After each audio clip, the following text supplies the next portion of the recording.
Geoholics.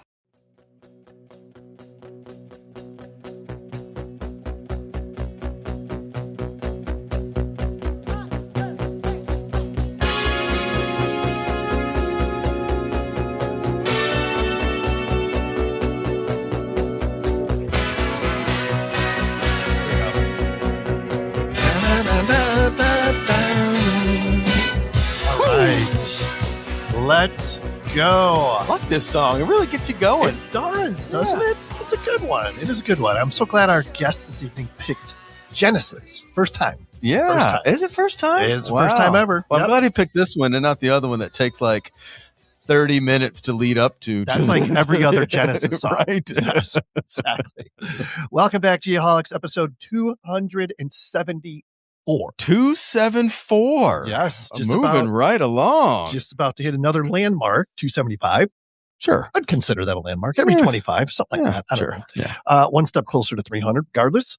Gosh, it's good to be back. It is good to be back in the studio. We got a busy few months coming up. That's for sure. We do. Well, busy year. Happening. Yes. You know what I want to do, though? I want to take a moment here because I'm going to consider this our first show with all of our new friends of the program for 2026. Oh, yes. We have finalized our friends of the program. The list is final as of last Friday. No, as of yesterday. As of yesterday. There was a late arrival to the party, but they had a good excuse. So, but I'm going to run through the list. I know this is a little lengthy, but I got to give credit where credit's due. Sure.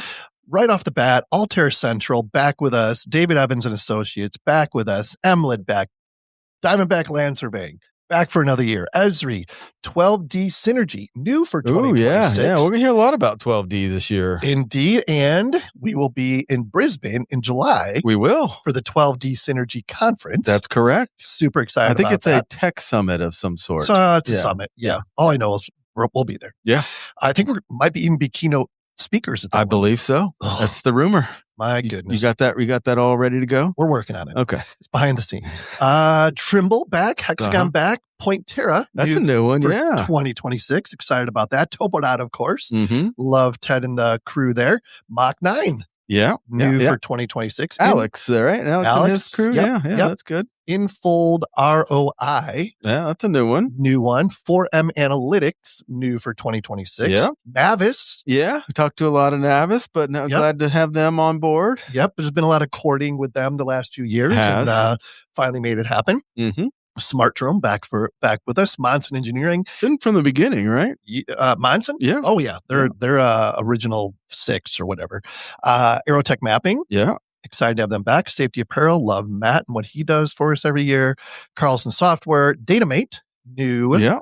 For 2026. Geo Plus. Our good friend Sam. Yeah, that's right. Yep. On board 2026. We got a Canadian in here, right? We do. Yep. And Lincoln.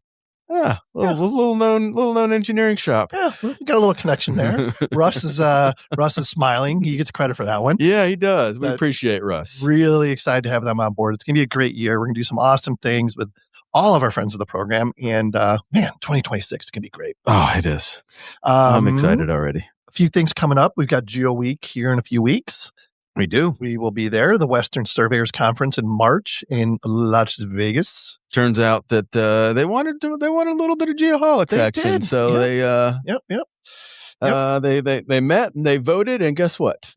We're going. We'll be there. Looking forward to that one, of course. That should be a really good turnout. And the ASPRS conference in Nickel State, I believe, just outside of New Orleans. Oh, wow. That's right. Thibodaux, Louisiana. Okay. Never been there before. So really excited about that one. And of course, this episode is powered by Emlid, making aerial and terrestrial surveys faster and easier than ever before. To find out more, go to emlid.com. What's new with you, buddy? Oh, not a whole lot, actually. A lot of exciting things happening in the in the world outside of what you read on the news. So I recommend don't. I've stopped, honestly, the last 3 weeks. I'm done. I haven't turned the news There's on. just so much cool stuff going on as far as work goes and massive big projects. And the 2026 is really shaping up to be being something. And it's going to be an exciting year. Other than that, just trying to get ready for this year. Getting excited about the Open. Open's coming up. That's such a great time this time Biggest of year party of the being year. in Phoenix. So you know what? Just really enjoying life. I must love say. it. I love to What hear about it. you? Same. Enjoying life. Getting ready to be a grandpa, right? Yep. First one's due in about 3 weeks. And then about 3 weeks after that. No, not 3 weeks. What am I talking 3 about? months. Nope. March 10th. That's like 7 weeks. Okay. Yeah. And then April 1st. Do they have names picked out? Weston. Sean and Shauna. Weston Sean Wofford. Love it. Propose that. Okay. I like it. That has a nice ring to it. Yep. And then Presley having a girl, Olivia. Shauna. Toodaloo.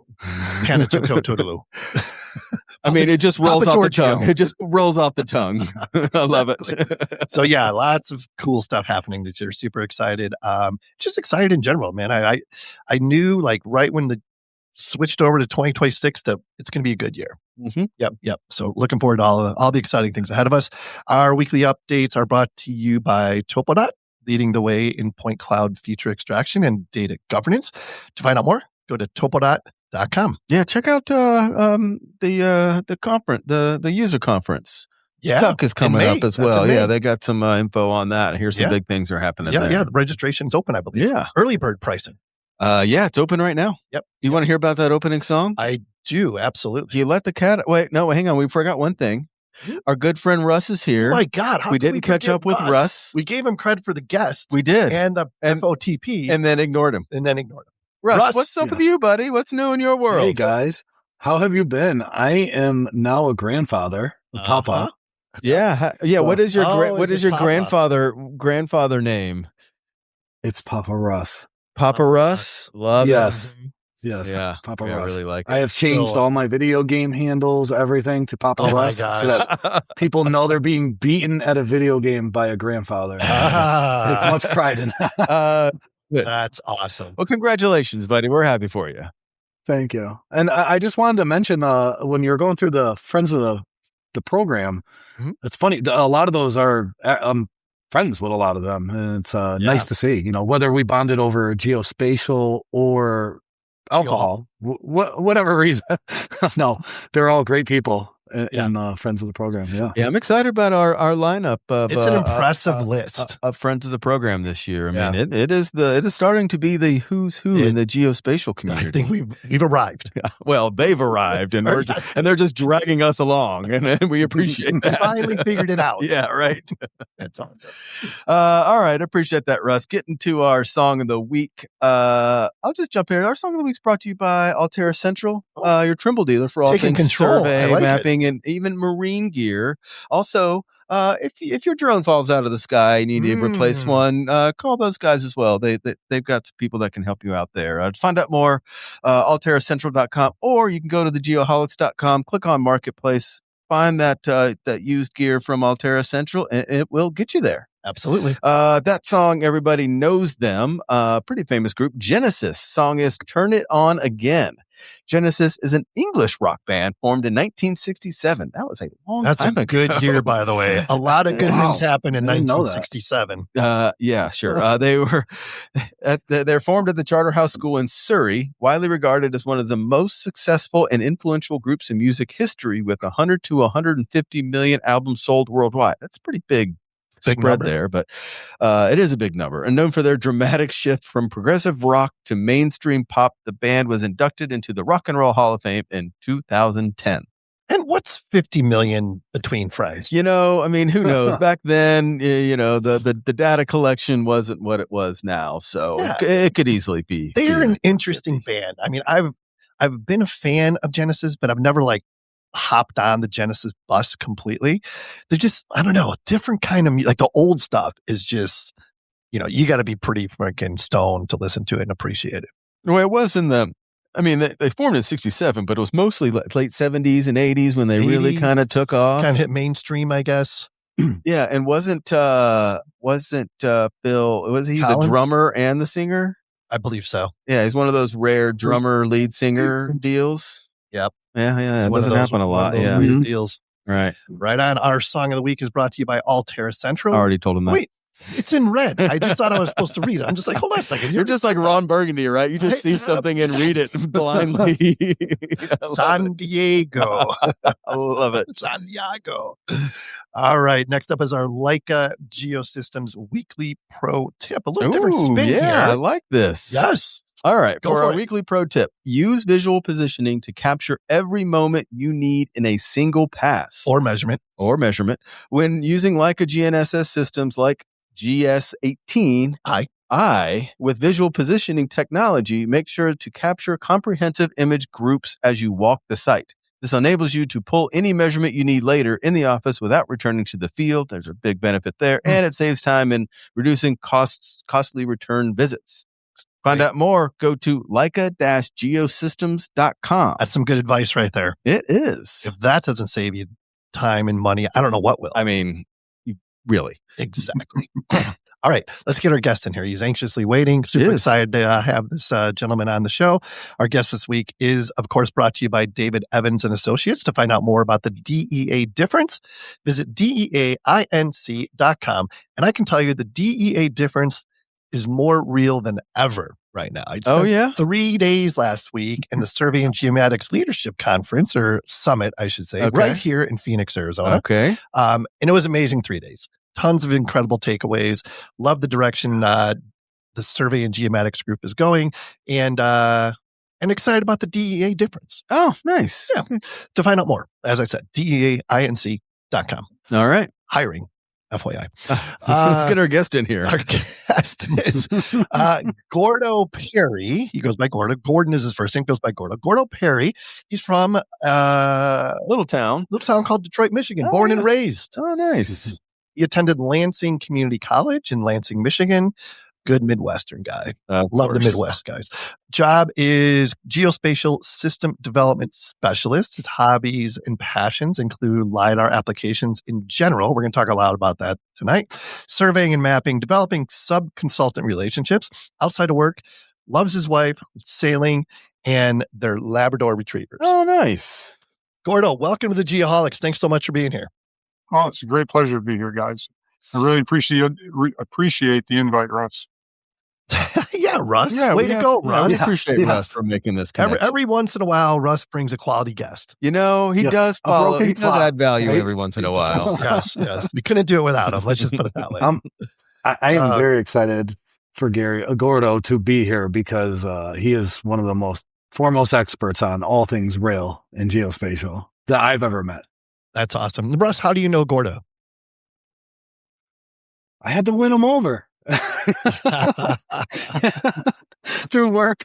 We knew a bunch of right, like we kind of knew people that knew we had a common Jason and Steve Waldemer, and then we had new mutuals basically, and then we got to work with each other on a very, very large rail project. Nice. Well, it was very large for me. Like, Gordo was probably chump change, that one. It was like 77 miles. Yeah, 77 is large scale, so cool. It's good. We'll get into that here in just a minute, but let's kind of start from the beginning here, Gordo. So born and raised in Detroit. What was it like growing up there? You know, how do you think that environment kind of shaped your work ethic and mindset? You know, they always talk about the Midwest work ethic. I firmly believe it's a thing. What say you? I believe it's a thing because the auto industry and growing up in the 60s and 70s in Detroit, the auto industry was king. So blue collar was a really big thing. Working with your hands and being involved. I think that is the foundation. For me, it was the foundation of work ethic and actually doing the stuff and not talking about it. So it was, whether you, I grew up, my dad's a former film producer and so you had lots of different opportunities, but you were you were never sitting behind a desk, doing things. You were always involved, and the hands-on application was a big deal. Yeah, no, absolutely. So you attended Lansing Community College. Did you get a degree there that kind of set you on the path of your surveying and geospatial career? So when I went to Lansing, I originally started out as I thought I was going to be an architecture major, and I had to take this technical elective class There's called, another one. and I had no idea what surveying was. And but so I take the class, and all of a sudden, we're out in the park with levels, dumpy levels, and we're chaining and all kinds of stuff. And I had a real fascination with construction work. Growing up, I wanted to get into the construction industry, and so this technical elective I had to take my first semester changed everything, because I immediately, within that first semester, I went back to the counselors and everything else, and like, I'm switching my major. I'm going from architecture to civil engineering, because that's where all the survey classes were. And I mean, from the get go, just because it was, got me outside, which is where I wanted to be. That was the big thing. And the funny part of it is, one of my school buddies, my elementary school buddies, his dad owned a survey business. And I remember his brothers coming home, and they had these little leather pouches on their side with these little red and white target things on there. Never asked him, never talked about what his dad did.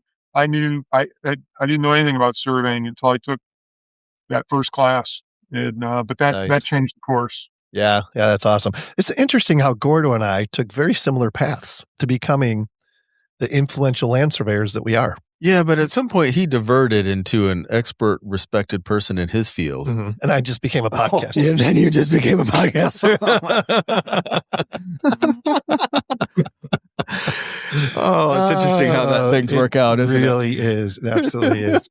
So when did you decide that surveying was going to be a career for you? While I was in college, taking the courses, I got pretty serious about it.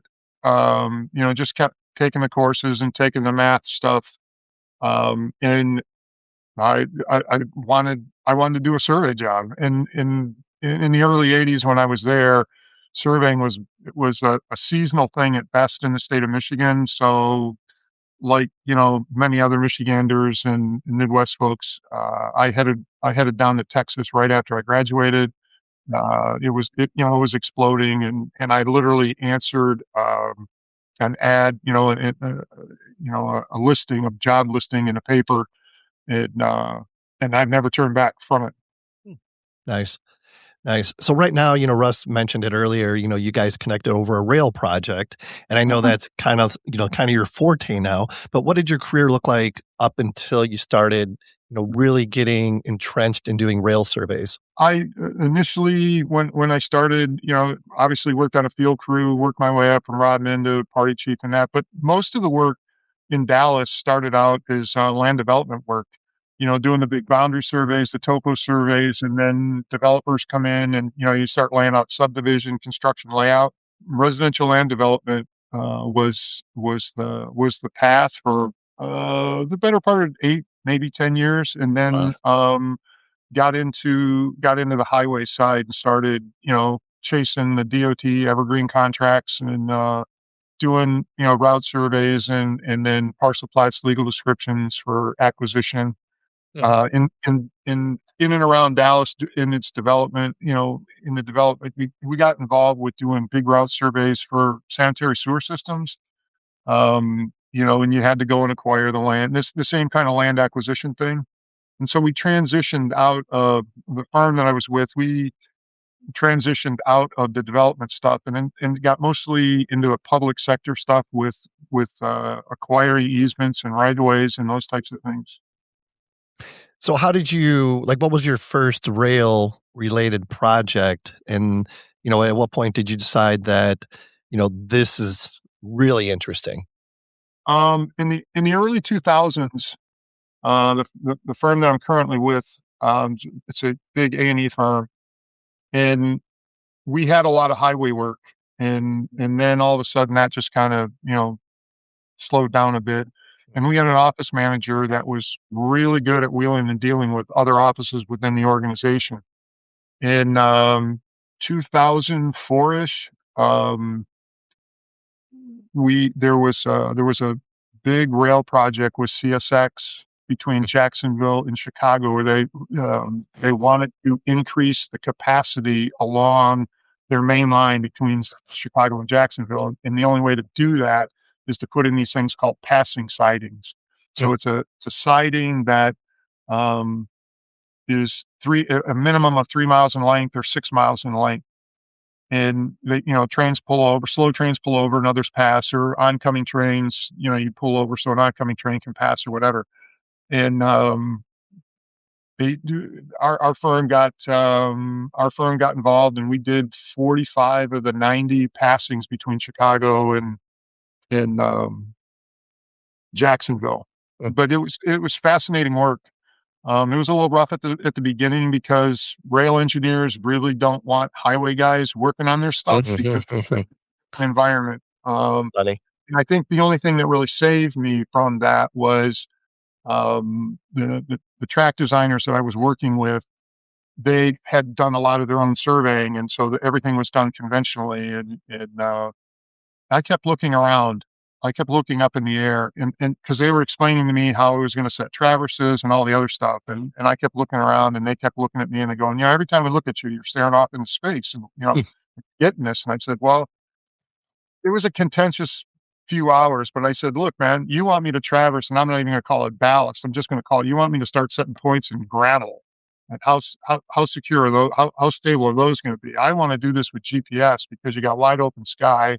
And, away we went, and they had never done it that way. And so we came to a compromise. And so we worked on those. Eventually, I left the firm and went to a small Midwestern firm. But I worked for the organization for the next 5 years as a survey subconsultant because that's all I wanted to do. And it were always long-term type of projects. And so I stayed with it, and conventionally surveyed railroads until 2009 or 10ish. Wow. And I'm just curious, just to take a step back, you mentioned that the highway, the rail designers don't want to work with highway guys because it's a different environment. Can you talk a little bit about what makes it different and challenging that you just can't go from highway to rail? Like, what makes it that different environment? I was initially introduced to the differences between the two environments when I was in college, when you start learning the math. And so the instructors talked about, there's two forms of geometry, there's right angled, trig and all that stuff, where your curves, and you have point of curve and point of tangency and all that stuff. And that's what we're going to talk about, because railroads, their curves are completely different. Non-tangential, or what they call them? But it's worse than non-tangent. They're spiral. They're spiral curves, and you do not have a defined radius point. The radius point continuously moves. So in the rail space, when you're going down the track and you're tangent, you're going to go around the curve, you can't take off in a tangent curve and go around it like your kid's train set. If you go around the curve too fast, the train falls off the track. So in the real world, you go from tangent to spiral to curve to tangent. So you have to transition in and out of. You can't go into a straight curve without going through a spiral, or come out without going. So the geometry is way different. Got to tell you about our friends at Diamondback Land Surveying. DBLS was born out of a vision to create a company that would redefine excellence in the land surveying profession. Our good friend Trent Keenan definitely does that. That he does. Today, they stand proud, having transformed that vision into a reality. Over the years, they have not only shaped the landscape of our industry, but also forged lasting relationships with our cherished clients, supportive friends, and invaluable employees. Looking ahead, the future is bright for Diamondback Land Surveying. They stand poised to embrace new technologies, adopt innovative methodologies, and continue pushing the boundaries of excellence in our field. To find out more, go to diamondbacklandsurveying.com. Hexagon, one of the new kids on the block. That's right. Well, for us. For us, yeah. Hexagon is the global leader in digital reality solutions combining sensor, software, and autonomous technologies. Yeah, their solutions free their customers to harness the rapidly increasing amounts of data, putting it to work to boost efficiency, productivity, quality, and safety across industrial, manufacturing, infrastructure, public sector, and mobility applications. Hexagon's strategy targets the rapidly widening gap between the enormous amounts of data being created and the world's ability to harness it. To find out more, visit hexagon.com. Yeah, I've had the opportunity to work on a couple of rail related jobs, more for like right of way determination, that type of thing, and it's a whole nother world. And like I guess I still don't understand why they have to be so complicated with the spiral curves. Why don't they just make the radius bigger? Why do you have to have a spiral curve? Just to keep the train on the tracks. The centrifugal force of going around the standard curve, you have to feather it in there. Otherwise, all the lay on the side. And the other challenge with railroading, and it's more prevalent today than it was back in the early 2000s, and it's only going to get tighter, is you can't work in that rail space without what they call flag protection. Yep. You can't step in there. It's not like, hey, we won't get close to the track. No, once you cross the fence, technically you have to have that. Then the other challenging part is a lot of transit railway corridors and facilities are all considered critical infrastructure. And most times you need to have the TWIC card, which is a background check and everything to work in those. Yeah. And so you have to be super efficient. You have to have lots of planning, and you got to have lots of plan Bs, because it never goes as planned. Russ and the team found out it never goes plan A. Yeah. It never goes plan A. Yeah. And then the other challenge is it's like, and I've heard people say that it's like the authority that the railroad has is just one step below that of God. I was just gonna say, for all intents and purposes, they are God. Like, they are their own government kingdom. They even and they flex it easier than like the real government can. I feel like even like which is and also the strictest safety sites I've ever been on are always rail jobs. Like I've done some where, we're doing a bridge and they had a guy, that would cross. And if you walked across those tracks with your phone, you got one warning. The second time they booted them off the site permanently from whatever company it was from. One of the things that people don't really realize, whether it's transit or freight, when those trains come by you, they make a lot of noise. But when you're actually working in there, you don't hear them. Really, you don't hear them. Wow. They'll come up on you much quicker than you ever think. And these are just massive machines. There's nothing sexy about railroading. It's brute strength, guys. It's big thought, like go ride a transit system. In a lot of my experience in Russ's would be, ride a transit system on the East Coast. And you get on a train and the jerking at the stopping or the starting. In cars, you would call that whiplash. In transportation, it's just like, oh, we're just getting started, or we're coming to a stop. I mean, you're happy when that happens on a train. Yeah. You're like, oh, the train's moving. Yeah, but the scenario is, you like roadways, trains come in all directions all the time, and they're not loud. They're not nearly as loud as people think they are. And your head. I know it's the same on a highway, but you don't get many chances in a rail environment because you don't have space like you do on a highway right away. Sure. Clear zones and all that stuff. It's not that somebody can't transition into it. I obviously did, but it's a different environment. You got to have a ton of respect for it. Yep. Yeah. Hey, good job security for you though. Yeah. Oh yeah. So speaking of, go ahead, Russ, go. I just wanted real quick. I just always wanted to know how accurate, like there's a show, Hell on Wheels. I don't know if Yes. you saw it. How accurate was like the surveying part? When they went, obviously someone laid out the rail for them. Like, do you know anything more about the history of how railroad was surveyed? No, I really I don't know. The only thing I know as far as history is in the Western United States, after the Louisiana Purchase and stuff, and trying to take territories and turn them into states, they all had to be surveyed before they could receive, become a state. And in the railroads, the government struck a deal with the railroads so to help with the surveying of the territories. And the thing was, for every section they surveyed, they were given a section. Wow, that's a good incentive. That's why they have so much land that they've never given back.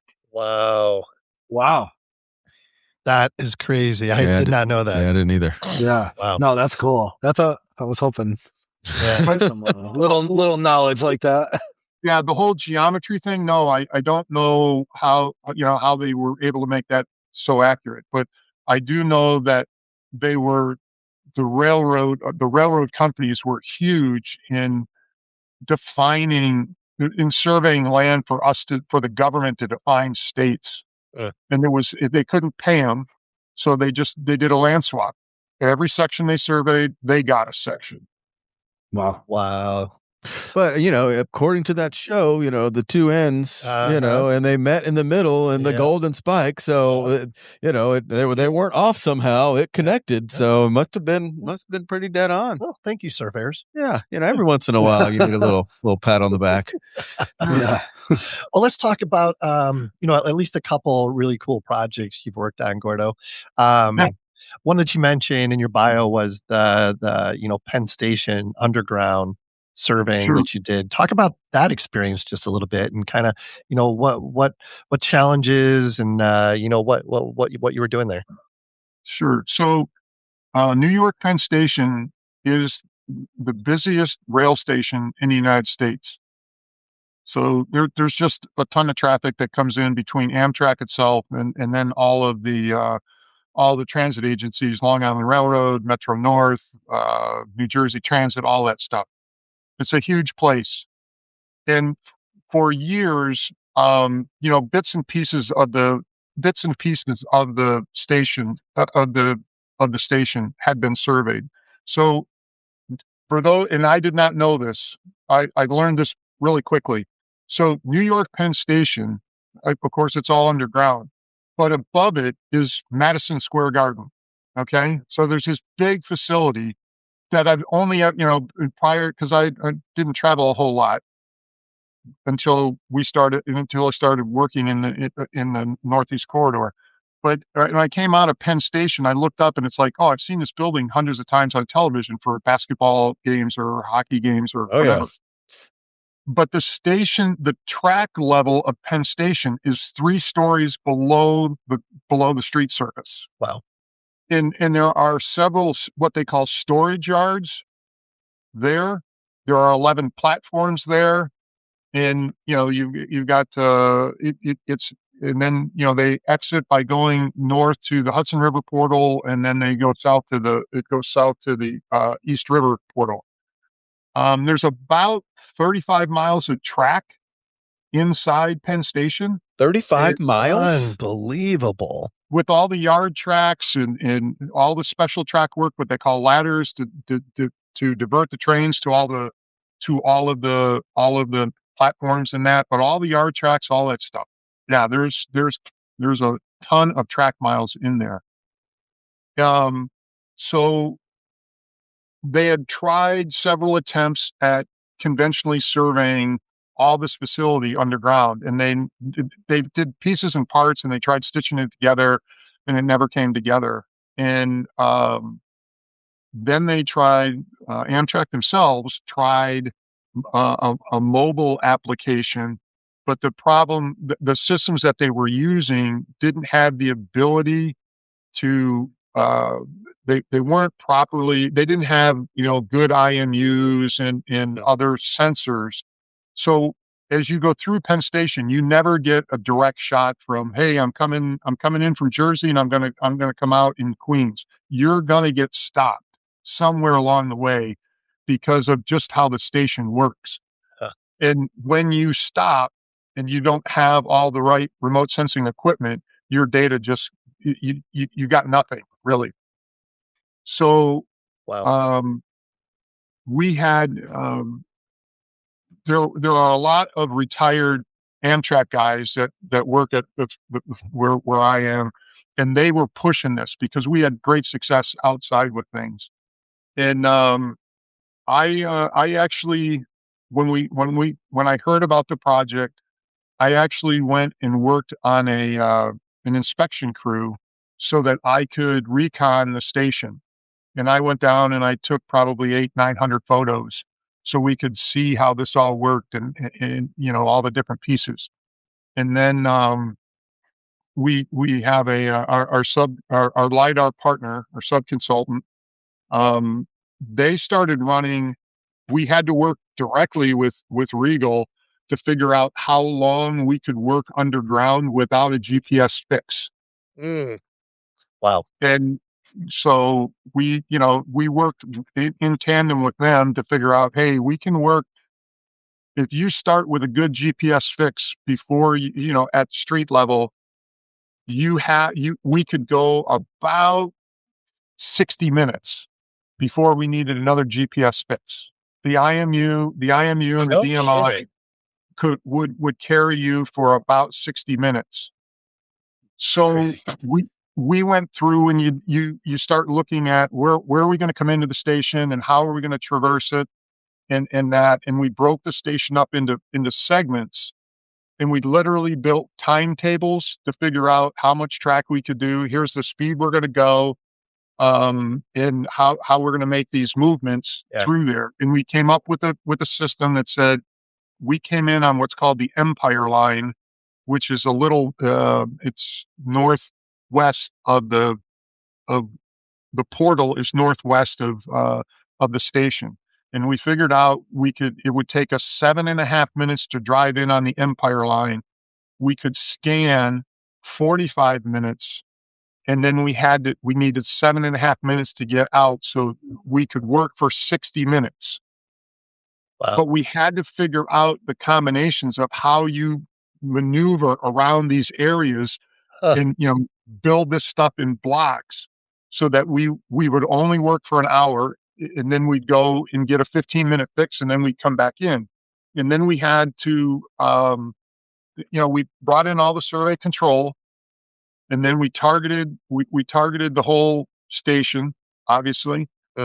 And then we did we static scanned all the platforms, and we actually flushed out all of the concepts that Regal told us about with planar adjustment, because our data was really, we had lots of targets. Yep. And our data was really good. But if you think of your data, it's kind of a clothesline. And then we started doing the planar adjustments on the platform edges and the columns and the utility boxes and all that kind of stuff. We were able to tighten up that streamline because the terrestrial data was so good on the platforms. But we spent a lot of time coordinating with Amtrak so that we could make all of these hour movements, 7.5 minutes in, 45 minutes around the station, and 7.5 minutes out. One of the things that we learned through this process was your high rail vehicle needs to be shunted so that it shows up on the dispatch board. The dispatchers can see it on the big board so that you can work around trains. So we didn't have to divert any revenue trains. So we sat with them and all the stuff. Here's the timetables. Here's where we're going to be. And working with the dispatcher to be able to move us into an area where we weren't going to disrupt revenue train service, or go to areas where revenue train service was going to be, it could be diverted to other platforms or whatever.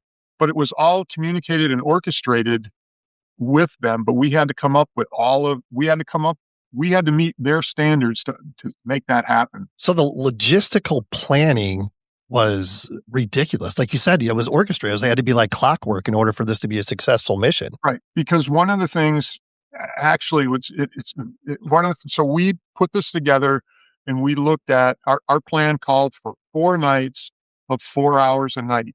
Because they'll tell you, yeah, you're going to work the overnight shift, and we work from 10 to 6 in the morning, and you really only get from like midnight to 4. Yeah. Because of the way it's set up. And so we had 4 nights set up. We all agreed to 4 nights. And then somebody at Amtrak recognized that it's like, hey, we got a holiday coming up, Martin Luther King holiday coming up. There's going to be reduced traffic and everything else. Yeah. We're going to give you 16 continuous hours on Martin Luther King Day, which is the same as 4 4-hour shifts for you. You guys need to do it over that 16-hour period. And, Wow. and we spent the weekend making sure that plan was going to work, where we had 16 1-hour trips in and out. Jeez. You got to have, you've got to have good, reliable systems and people, and you got to be committed to it. And we were very fortunate. Hopefully it was a T&M job, because I couldn't imagine trying to put together a fee for something like this. No, most of our rail work is all lump sum. You're Really? you're such a BD guy now. You don't even think about project execution. You just think, oh, how's that proposal going to look? Because then you just get to hand it off. Hey, I want to set my folks up for success. Yeah, right. You can always tell people who have worked on a rail versus when they haven't, because they know, like, certain things, like you touch the burner and it's hot. Like, you learn that right. Every lesson costs money that you learn on rail jobs. Every lesson costs It requires money. I love that. What do they say? Experience is free, but it costs a lot. So I think that's more so for rail. But you have to have backup plans, and you have to be very flexible and accommodating, because you'll ultimately, if you're flexible and accommodating, those guys that are at a very high level, you get the executives that, oh, this is all going to happen, we're going to give you whatever you need. And you get down to the operations guys, and the operation guys look at you and they shake their head and they're like, this is never going to work like this. Mm-hmm. And so you spend a lot of time coaching them, going, well, we could work it like this and it'll help you. You really spend a lot of time, you invest a lot of time in goodwill, and you're always appreciative when they give you something. So how and when did the what we'll call rail mapping transition into mostly LiDAR and mobile LiDAR? Like, when did that happen and how did that go? Was it the ugly stepchild for a little while, or was it immediately adopted? I will tell you that I'm not going to say that I was I was the leader of it, but I was. Oh, it's okay. Everybody else on this show a little bit elevates their their experience a little bit, so it's okay to brag. Because of my conventional surveying and railroading, when I first saw mobile LiDAR on tracks, I was giddy. I was literally giddy about it, and I'm like, we got to, I found it. I found how we're going to do this. And I convinced one of the Southwest companies. I convinced them, when they built the 4th mobile LiDAR program in the country, I convinced them to build a high rail truck. Because I didn't want to compete when we were doing this. I did not want to compete with all the people in 2009, 2010. I didn't want to compete with everybody else in the highway space. Right. I wanted to do something different. And so I had seen a demo through Optech that was done on a little rail yard in Tulsa. And they actually gave me a copy of that data. Oh, wow. And I took it back to the firm I was with at the time, and we did aerial mapping. So we had TerraSolid, and the guys knew what to do with LiDAR data, and we started doing it. We started processing that data, and I in turn took all these examples and I sent them to the rail guys that I knew, and I said, hey, I got a new way of doing this. And so it was I've never looked back from it. It's the only way that I was familiar. What were some of those early logistical challenges? I mean, I'm sure it wasn't just, okay, yeah, let's get all this LiDAR and it solves everything. I'm sure it was a little bumpy at first. Yeah, it's you have to be very open to what rail designers, track designers want. You know, you have to know what a point of switch is, and you have to know what a half-inch point of frog is. You have to understand all of the trackside features that they're looking for, you know, signals and bungalows and, you know, those features, you know, like curves and guardrails. Some of those features, you have to understand how they connect together. And you got to ask a lot of questions because they'll talk to you like you're going to know this. And it's like, what the hell is a half-inch point of frog? Yeah. And they'll look at you like, you're really going to do my work and you don't know what a half-inch point of frog is? It's a little tough. The other challenge is, the biggest challenge is when you go to put a vehicle on the track and you go to do that, you've got to be on, because it's not like, hey, I'm going to pull over on the side here, or I'm going to go to the next ramp and I'm going to spin around. I'm going to do that again. You don't get that option. Yeah. There's no turning around and trying that one again. No, not till you get to the Green Crossing. Yeah, you know, and you have to, and you have to think differently. Like you make two passes. You always make two passes on the track. I don't care that they're 13 feet apart. Each one of those tracks, you make two passes. So if you're thinking about it, it's like, okay, I'll drive down there, I'll turn around, I'll come back. Well, you don't turn around on the rail. You do that in a reverse move. Okay? That works. Okay, so Russ has done it for us. Drive down this track for 20 miles. Then throw it in reverse and come back 20 miles. And, you know, and then you've got to get all of the sidings and all of the other things. So you're literally, you know, have to keep track on a track chart that is the road map of the railroads of where did we go, because you're not going to automatically get that reverse move backwards. Like Russ knows this. Hey, we're going to drive from point A to point B, and we'd really love to come back to point A. And they're like, ain't happening tonight. Yep. Wow. That's crazy. What about my shift's over in 15 minutes? So no, they're like that. Yeah, that's what they say to you. You know, and so you that part of it, it's not, because you have such limited time there. That's the problem. That's why people won't venture into it, is because you're on the clock, and the buzzer's going to ring and you're done, period. You have no choice.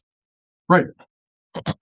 So how much more prep time do you think goes in, preparation do you think that goes into a project like that versus just a traditional, you know, highway project? Well, you spend 30 of your mission planning in that's a 30 or 40% increase automatically. Wow. Yeah. It's so much more coordination. Talk a little bit about that, Russ. I feel bad. I feel bad for these, these companies that want to get into rail and don't know. They don't have the knowledge and the wisdom that somebody like Gordo has, and they're putting a proposal together to do this LiDAR collect, and they have no idea. Oh yeah, the challenges they're getting into, and their fee comes in, way down here, and then Gordo's fee comes up here where it should be, right? Oh man, it's that's. And the other thing is, they don't really understand, and Russ can attest to this also. There is as anybody that's in the mobile LiDAR space knows, the survey control and the targeting and all of that stuff, that doesn't change. That's still the massive part of your fee. Sure. But then you go but all the railroad, all your clients see, all your rail clients see is you're going to high rail down there and back and you're done. And I mean, I have executives that say, oh yeah, we can scan that in 2 days. Yeah, we can scan that in 2 days, but we're going to spend 2 weeks or 2 months putting in all the survey control. Right. Nothing affects LiDAR scanning, whether it's UAV, mobile, terrestrial, any of them. Like, it's the control. The control is what wildly changes the price, how much control you need for your accuracy. And on a rail, you have to do quiet time basically to do quiet, which is like you have a flagger, or it's during train off hours, and that's the only time you can go in and set control, like within 25 feet or whatever of a track, depending on what line it is. And the logistics are crazy. So that's a great lead in, Russ. Talk about the process, when you're doing a project like this, from the collection and the processing and the extraction, and how do you manage these what have to be massive files? That's a great question. So it takes a lot of coordination, like Gordo said. So you end up you have a point of contact at the rail, and it can be frustrating because you can have plans to go, and let's say you're supposed to meet at 11 o'clock at night, and you're supposed to scan from 12 to 4 in the morning. Everything I'm saying is for the Northeast Corridor, by the way. I'm sure it's different when you get west, and Gordo could attest to that. But when you're in like New York City area, they'll tell you, you could come out and scan last train's 11:30 or whatever. You go out there, your flaggers might not show up. You'll get onto site, and then you'll start calling around and be like, yeah, the flaggers we don't have a flagger. And it's like, thanks for telling us before we drove 3 hours down here. And then, you have to get stuff inspected for any railroad. The high rail rentals fail about 30% of the time for just like random lights and everything. And then once you get into the mobile scanning, there's a couple ways you can go about it. Ideally, it's everything's dictated by the rail. So who you're working for and where, because either, ideally you get nice clean shots, but that almost never happens, and you end up piecemealing it. And so then, like Gordo said, you really want to befriend the people that you're working with so that you could try to get an equitable split for how you want to register. Like for me, I would like to register all the passes, but equal to each other, where they're next to each other. I don't like I've been forced to do all over the place before, and with Gordo, and it's not fun. It's not a fun process. Yeah. So, an example is you get into 4 mainline territory tracks. So you have 4 tracks out there. You'd really like to process those 4 tracks, but you only get the first 1 or 2, and then Russ would come back because of access time. He might have to wait 10 days, 3 weeks, a month, and then he gets the other 2 tracks. So now he has the 4 tracks, but your targeting has been there for a month. You hope that it's still there. And so we had areas where Russ had processed 10, 12, 15 miles of data on a track. Okay, I need this track, man. I need this track because our guys have got to start designing. They want to figure out, they want to take the data and they want to come up with they want to define the alignment. And that goes against how Russ and anybody that does it wants to do it, because I want track 1 and I'd like track 2 and track 3 and track 4 because all of these scans are stitched together. How do you, these are obviously very linear type projects, right? Versus, surveying, 1,000 acres. These are very linear projects. Is the quality control process different on a project like that versus mapping 1,000-acre parcel? I don't think so. No. Well, if you're doing it for Gordo, it's going to be different probably for Gordo. Gordo is a thorough person, so his QA process is thorough. You start with the primary, let's take the job that Russ did for us. It was a 75-mile stretch of the Hudson line coming out of, starting pretty much at the north end of Manhattan Island, and then it ran 75 miles toward Albany. So he and Steven came together, and it's like, okay, let's build a primary control network. So we don't want any baseline over 5 miles in length. All right, so you divide up that 75 miles into 5-mile intervals, and you primary control. You set those points, you set those monuments, and then you static survey those. And of course, you're tying into cores and virtual networks and other NGS monuments that you find, so that that's good. Okay. And you can look at all those residual values. Yes, it's a line. It's not a shape, but you're still following quality processes to ensure the values that are being published. You follow that up with running a 75-mile level loop. Yep. Wow. And differential, digital levels, but you're still differentially leveling 75 miles. Crazy. Yeah. That was cool. Like it's, big control networks like that. For me, at least, you don't see them often unless they're with rail like that. Yeah. But the quality control on a 1,000-acre boundary survey, you're going to have a nice geometric shape. It's all, you got something, but you're going to run those same procedures on this line. Uh-huh. The only thing that you may think about along the way is when you're running your differential levels, are you gonna run a closed loop? Are you gonna run up and come back? Right. Or are you going to, put your faith in, your NGS control along the way? In the end, Russ and his crew, we broke this down into segments, and it's like, hey, they broke it down into 7-10-mile segments, and it's like we ran up 10 miles and we came back 10 miles. Wow. So what's this is a little out of the box, but what's what's the future look like for rail development, and what are the needs out there? Is it like you said, where they just need to expand capacity and put a lot of passing things in, or is there a lot of new track where's this going? It's not going anywhere. Obviously, it's critical infrastructure, but what are the needs? I think it's a really good question. I would think that these railroads, they would want annual LiDAR collects of their lines, right? For a number of different reasons, asset management being one of them. But I didn't ask you, but okay, that's a good point. Oh, next, please. I'm just a podcast. So one of the projects I listed for you guys was Amtrak's reference surfacing program. Yeah. Talk a little about that. So the Northeast Corridor has about 12, and think of the Northeast Corridor running from DC to Boston. Okay. And then you have all you have 7 or 8 transit agencies that connect into that, but there's 1,200 miles of track between DC and Boston. And Amtrak, we did that project because Amtrak wants to increase capacity in the Northeast Corridor. And the only way that you're going to do that is by running your trains faster. There's no room. Yeah, that's what I was asking. Very, very limited room to put in additional tracks. Okay? That's not going to happen.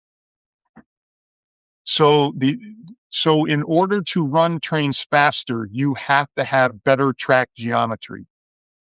Okay. You need better track geometry so that you can run the trains faster. And when you're running the trains faster, you're not beating the crap out of them, because bad geometry tears up the train sets. Tears up the track, tears up the train sets. So is that? So I know you did the whole Northeast Corridor, which is like 1,200 miles, I believe, right? Yep. Corridor. Yep. Yes. So and then I saw about a month ago that now they have from Boston basically the entire Northeast Corridor now has those what's the name of that train line? The Acellas? Yes. So is that what's preventing us from building? So we need to fix the tracks across the country, the infrastructure, in order to get more of like the high-speed trains, is what you're saying. Those type of. It's my opinion. It is my personal opinion that we in the United States will never see true high-speed rail. I was going to ask about that. And I say that because if you look at true high-speed rail in China or, in some parts of Europe, the geometry is very different than what we see here. The curves are longer and all of that kind of stuff. Understand that our rail system here in the United States is based on in industry or BNSF, the big seven guys, all freight rail. Sorry, that was what I was looking for. Yep. It's based on freight rail. Freight rail runs at about 70 mile an hour. Okay. So when you look at rail corridors, they're basically built in that 70 to 100 mile an hour range. To go 200, your geometry is completely different. So we're not acquiring land and eminent domain and all that kind of stuff. Yeah. Those are hurdles that nobody is ever going to face. We're going to have to work with what we have. So what reference surfacing did was, hey, we're going to map our corridors. We're going to map our corridors and we're going to figure out where we can change the geometry without having to make, we're not going to move roads and we're not going to move bridges. Here's all our constraints. Yep. And we're going to do the best that we can to increase the speeds. So the target is really for the Northeast Corridor and here in the US, the target is 160 miles an hour. That's the ultimate top end speed because that will fit in the corridors that we have. Yep. Gotcha. When they talk about high speed train, we're not talking about 200. What we really want to do is have higher speeds. Just higher speeds. Yeah. You can get on an Amtrak train right now and you can do 120. Yeah. Hey, I'm going to go from Detroit to Chicago or something. I'm going to do 120, or I'm going from Boston to New York. You get on a train that's going to do 100, 120. That's, and it's like, holy shit, why do we need to go this much farther or faster? But you're not going to get there because of the restrictions of land, and you're not going to acquire land. It's just way too expensive. Yeah. So that's why we just built the Bright Line in Florida from Orlando down to all the way down, but it only peaks out at speeds at a certain time, like the high speed, only a couple spots for very briefly. So that must be why, right? They couldn't get the geometry they need to go any faster in those areas. Oh, all right. Interesting. The All Aboard Florida program, which runs from Miami to, it was one of the projects I worked on, the 200 miles from Miami to Orlando. That's an old freight rail. And you all of the, down there, you've got all the water canals and everything else. It's like bridge after bridge and road crossing after road crossing after road crossing. You're not going to elevate all that stuff. You're just going to, here's where we're going to go. Right. So the environment dictates how fast we're going to go. Monson Engineering. Yeah. Love these guys. Monson Engineering is a leading supplier of surveying, GIS mapping, scanning solution products for the design build industry in the Intermountain West since 1974. Wow, been doing it a while, mainly because they pride themselves in being your one-stop shop throughout all phases of your project, planning to completion. From drones to lasers, total stations, or high-accuracy GPS equipment, they have what you need when you need it. To find out more, simply visit monsonengineering.com. Let's talk about Aerotech Mapping for a little bit. Aerotech Mapping has been supplying high-quality geospatial solutions, services, and support for the AEC industry since 2002. They have indeed. They also specialize in large-scale design-level photogrammetry for a variety of sectors within the AEC industry, including aviation, transportation, energy, commercial development, mining, public works, and wastewater, just to name a few. Yeah, that's right. At Aerotech Mapping, they take great pride in the work that they do, all created by an amazing team of professionals. To find out more, visit atmlv.com. Interesting. So you'll have these segmented parts of higher speed rail, like, for example, the Bright Line from Vegas to Rancho Cucamonga, for example. That's being built as a high speed rail. Yeah, that is because of development and all the other stuff. That could be a true high speed rail because it's flat through the desert and they're not utilizing an old system. It's new, right? It's all new land act and the whole bit. So yeah, you could see that. Gotcha. But most of your stuff, no, it's going to stay in this range. And then understand that your long distance trains, there are agreements between Amtrak and the 7 class 1s because they share track. So the 7 class 1 operators, BNSF, CSX, Norfolk Southern, and that, they're compensated for allowing Amtrak to run on their rails. Well, they're not interested in going, hey, we need 200 mile an hour track in here. No, this is all you get, guys. Yeah. Yeah. Yeah, I didn't know that. Oh, wow. Learn something new every day, Sean. Right? Yeah. Yeah. So, gosh, are we at an hour already? Yeah. Holy crap. Unbelievable. I do have one question I want to make sure I ask, just because we got Russ on here too.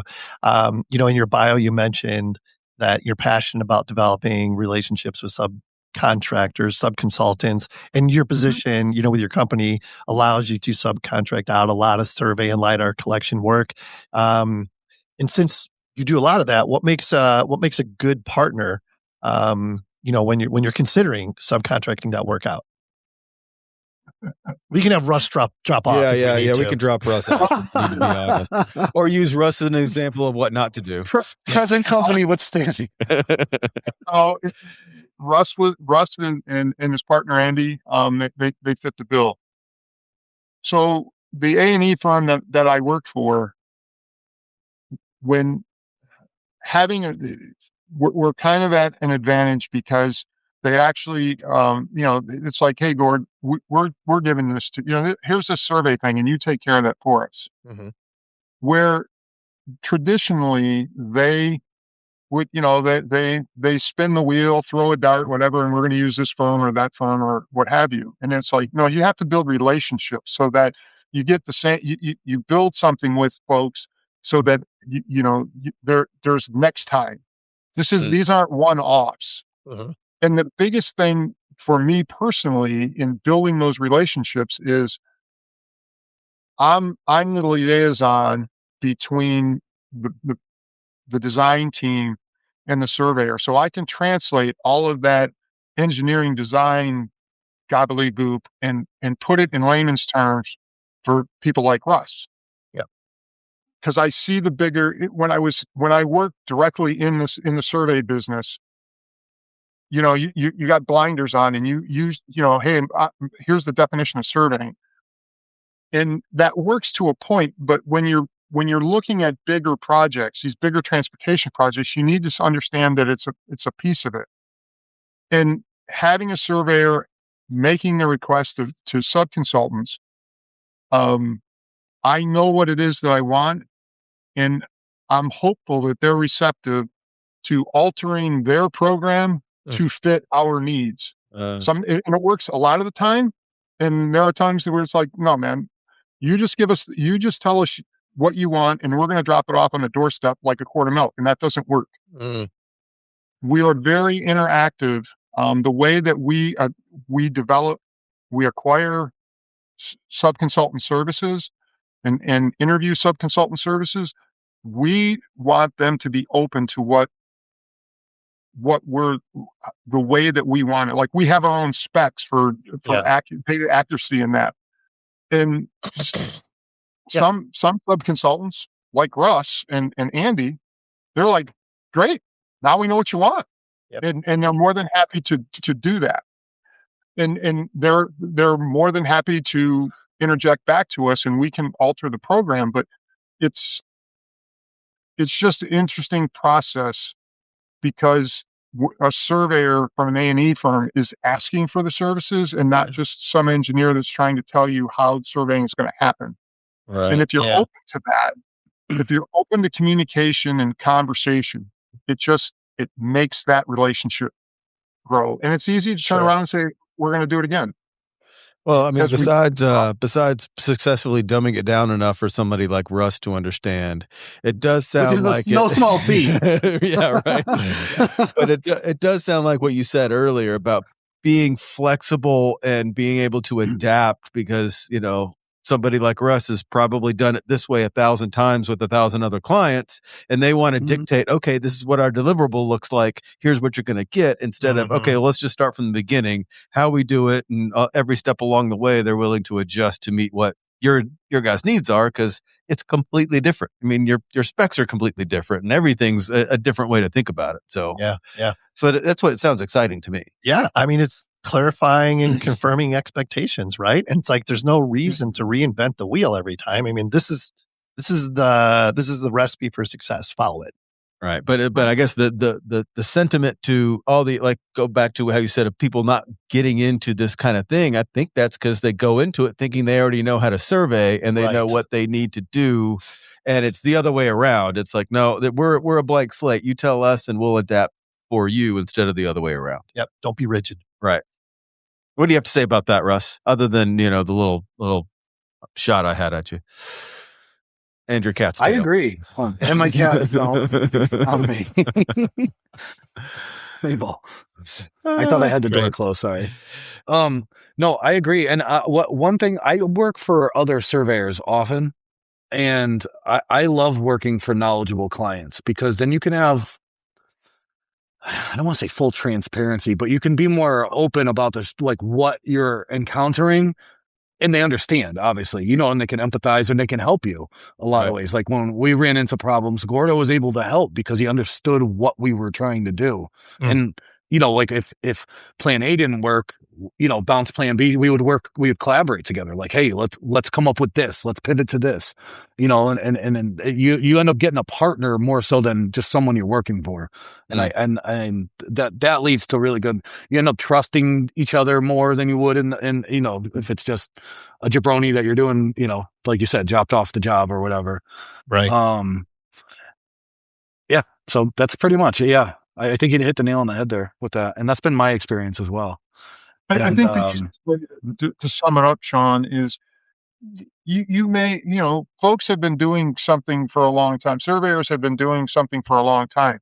Is if you're willing to continue to learn along the way, or be open to learning or doing something new, it works every time. Yep. That's into tried and true, and this is how it's going to be. Yeah. Well, that's a scary concept to one of the most stubborn industry people that I can think of just stuck in their ways. Tell me I'm wrong. No, you're exactly right. I can't argue with that. I mean, sometimes it's a good thing because they're stubborn to the profession and what it takes to do it well, but the how is where you can still be flexible. The end result is still, accuracy and repeatability and all those things. It's just the how is a lot different. Yeah. It could be a lot different in a setting like this. Absolutely. What else, guys? Anything else you want to get out there? Well, we talked about LiDAR briefly. And Gordo did, I think, when you were away for a second briefly. Gordo was involved to some, I won't put words in his mouth, but worked with Ted and some other people with Topodot, right? Like you were the stage before Topodot became something. You kind of worked on some of the tools. Yeah, very early on in early 2011, I had the opportunity to work with Ted and Maudy at Topodot, and we had a lot of input on the rail tools that you see within Topodot. So, like, hey, let's do track extraction. What does this look like? And I remember working with Maudy because he had figured out, he had developed the routine to do that. Except Maudy had everything on, he was doing the extraction, and you were setting your rail templates down on gauge lines. And the designers that I was working with at the firm, they were all about the rail head center line and not the gauge line, because they could figure that out. And Maudy was very insistent about it, the gauge line. And now pretty much everybody works off the gauge line. But I was very insistent about it needed to be the rail head center line. And so Maudy fixed it. He said, I'm going to give you the option to do this. But many of the tools there are a lot of tools within Topodot that myself and team members had a lot of input with, those being the clearance tools. Like, hey, I want to do clash detection. I want to be able to take a cross-sectional template of a train car body, and I want to attach it to the center line, and I want to pull it through the LiDAR data and see where I'm going to hit. And they'll reclassify the data so that you have that tool. And then there's another tool that uses the full car body template in the rail space and you attach that onto the center line, and you pull it through, and that full car body template takes into account the end overhang. So where the wheel centers, or what they call the trucks on the rail car, you're going to have, when you go around a curve, the ends of that car are going to swing wider, either outside or inside, depending on the curve. And then the other thing is the middle ordinate of the car is going to go into the center of the curve. So figuring out those two things, we had the team that I was a part of, we had an awful lot of back and forth with Ted and the TopoDot team in building those, which later on transferred. I think Mauri and the team took it farther. And when you look at the tractor trailer trucks and all that kind of stuff, and getting them around, and the swing radiuses and that, but back in a lot of that stuff in the early days, I can remember sitting down shoulder to shoulder with Mauri for sure. Wow. It's a lot of complex math going on there. Oh yeah. It's hard to fathom. Yeah. Yeah. You got anything else, Sean? No, not. Did you learn something today? I did learn a couple things. Absolutely did. Yeah. Absolutely did. Gordo, can't thank you enough for your time and for joining Geoholics. Been great conversation. Great getting to know you a little bit better for sure. Absolutely. And Russ, thanks for making this happen, making the introduction. Absolutely. What you got? You got one more question there, Sean? Always. Yep. Gordo, we got one last question. We ask everybody at the end of the show, do you have a mantra that you live by? I thought about that when you guys sent that to me. I just like it. I like getting up every day and getting my hands dirty. Let's participate. Mm-hmm. I like that. I have a lot of friends over the years, and there's a lot of people talking about retirement and that. And I have no desire to do that. I want to continue to work. I like learning new stuff. I'm well into my career, and I'm still looking to get licensed in additional states. And I still want to learn. I'm still open to learning. And the technology makes that easy to do. So I do. The mantra I can tell you is I want to get up in the morning and get my hands dirty. I love it. I like it. All right. Russ, you got anything else before we get out of here? No, I just want to say, Gordo, I appreciate, you always, like you said, you always try to learn stuff too, but you're also very good about teaching and sharing your knowledge, which there needs to be a lot more of that in our industry. We could always use more of that. And you are always one of those people that's more willing to share whatever knowledge you have on a subject. So I always appreciate that personally. Yeah. Invaluable. Yep. For sure. I just don't know that there's I don't know that there's any real value in retaining that. It doesn't make my position any better. I will tell you that one of the people that I had the opportunity to work with in my career, and this was probably 15 years ago, when we were building the Force Mobile LiDAR program in the country, and it was working like hell. And we were trying to hire somebody, and I burned through candidates one right after the other. And the owner of the firm came to me and he goes, I'm taking over this process because you're killing us. And I said, well, and he goes, and you want to know why you're killing us? Because you're worried about hiring somebody smarter than you. Mm-hmm. You're always going to have a position here. Don't be afraid of people that are smarter than you. Yeah. And I didn't get it at the time, but I certainly, it didn't take me long to get it. And I have made great strides in my career because, you guys know better. I turned to Russ. Hey, Russ, I think you're smarter than I am because of the post-processing that you're doing. And when you come back and said, hey, I want to do this, I could have said, no, I want you to do it my way, but it wouldn't have mattered. It wouldn't have worked like it did. Yeah. Wow. Yeah. No, I couldn't agree with you more. It's funny. Sean hired me once. I did. Yeah. I'll let that simmer. What? That didn't work. Is it just one dot? You mean like that? Yeah. That didn't work out. There won't be a second. All right, guys. Well, again, Cordell, thank you so much for your time. This has been great. And thanks for everything you're doing for the profession and being a great mentor. It's awesome. Russ, thank you again as well. Good to see you, buddy.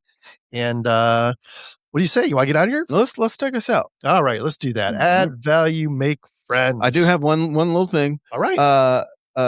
It was Peter's birthday yesterday. Well, happy belated we all want to birthday, wish Peter happy birthday. We wish he has a great day. It was Australia, whatever so day it is, whatever day it is. But we always wish her the best and really happy for her. Absolutely. Happy birthday, Peter. If anyone would like to be a guest on a future show, shoot us an email at info@thegeoholics.com. Getting a lot of requests here lately. We are. Yes. Huge thanks to our friends of the program that we mentioned earlier for 2026. We couldn't do any of this without you.